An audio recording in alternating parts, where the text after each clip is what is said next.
ஆரம்பாக்கம் அப்படின்ட்டு ஆந்திராவில் இருக்குது. இந்த தீவு பேர் வந்து இறுக்கம் கிராமம். சரிங்களா? வடராமேஸ்வரம் என்னும் சொல்லக்கூடிய இறுக்கம்னு சொல்லுவாங்க.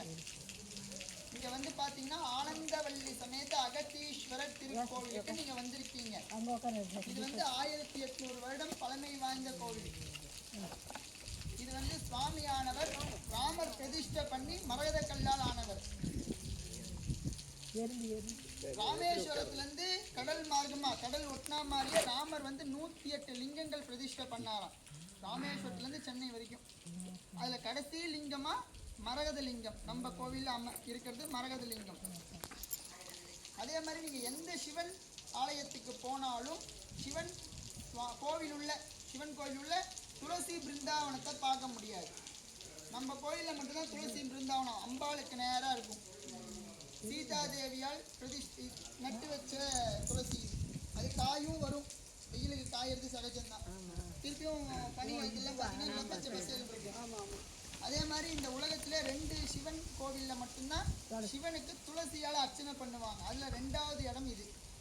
இங்க நீங்க பெருமாளுக்கு எப்படி துளசி சாத்துறீங்களோ துளசி மாலை சாத்துறீங்களோ அந்த மாதிரி இங்க சிவனுக்கு துளசி மாலை கொண்டு வரலாம், துளசியும் கொண்டு வந்து தரலாம். வில்வமும் சாத்துவோம், துளசியும் சாத்துவோம்.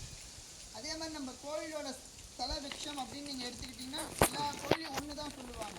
இங்க 2 ஸ்தல விருட்சம் உண்டு. ஒன்று எள்ளு செடி, இன்னொன்று வன்னி மரம்.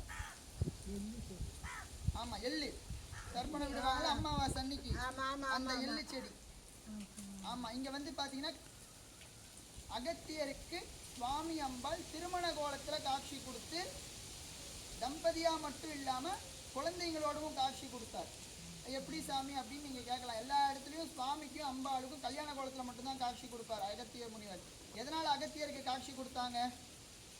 எந்த கோயில்ல அகத்தியர்னு இருக்கோ அந்த கோவிலெல்லாம் என்ன சொல்றாங்க, இங்க சுவாமி அம்பாள் அகத்தியருக்கு கல்யாண கோலத்துல காட்சி கொடுத்த இடம் அப்படின்னு சொல்றாங்க. எதனால அப்படி சொல்றாங்க அப்படின்னா, கைலாயத்துல சுவாமிக்கும் அம்பாளுக்கும் திருமணம் நடக்கும் போது எல்லா விதமான தேவர்கள், எல்லா விதமான முனிகள், எல்லா விதமான உயிர் ஜந்துக்கள், எல்லா விதமான எறும்பு பட்சிகள் எல்லாருமே கைலாயத்துக்கு போயிடுவாங்க. அப்ப இப்படி இருக்கிற பூலோகம் இப்படி ஏத்த இறக்கமா ஆயிடும். அப்படி இருக்கும்போது சுவாமி வந்து மாணிக்கவாசகரை கூப்பிட்டு அகத்தியரை மட்டும் கூப்பிட சொல்லுவார். எப்பயுமே சுவாமி பக்கத்துல மாணிக்கவாசகர் இருப்பாராம், எப்பயுமே இருப்பாராம். அப்போ மாணிக்கவாசகர் போய் அகத்தியர் முனிவரை கடைசியா இருப்பாராம், குள்ளமா இருப்பாராம். அவருக்கு கூட்டு வருவாராம். கூட்டு வந்தோடனே இந்த மாதிரி ரொம்ப ஏத்த இறக்கமா இருக்கு, இப்படி இருந்தா சரிப்பட்டு வராது பூலோகம், நீ அந்த பக்கம் போய் நில்லு, கைலாய